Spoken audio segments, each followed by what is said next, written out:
Petra, remaja 12 tahun ini ditangkap polisi dari Polsek Ilir Timur 2 Palembang setelah membawa kabur uang dalam berangkas yang tidak terkunci di sebuah minimarket yang berada di Jalan RE Marta Dinata 2 Ilir. Dari keterangan polisi, pencurian dilakukan tersangka saat menumpang toilet minimarket. Tersangka kemudian melihat berangkas yang tidak terkunci dan di dalamnya berisi uang yang dibungkus kantong plastik, tersangka pun mengambilnya. Bahkan tersangka juga sempat meminta kantong plastik hitam pada warga setelah keluar dari minimarket. Polisi menangkap tersangka dan uang hasil curian senilai 31 juta rupiah. Barang bukti yang diamankan ini apa nih? Berapa jumlahnya? Sekitar 31 juta 800.000. Ya seperti tertera di sini. Berarti dia cepat nih gerakannya ngambilnya di berangkas itu. Modusnya gimana, Dan? Ya modusnya pura-pura kencing tadi.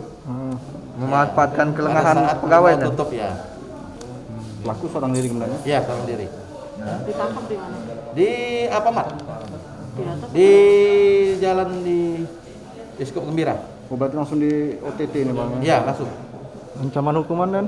Ya 5 tahun ke atas, 3 Karena perbuatannya itu, tersangka kini ditahan di tahanan Polsek Ilir Timur 2 Palembang dan terancam hukuman di atas 5 tahun penjara.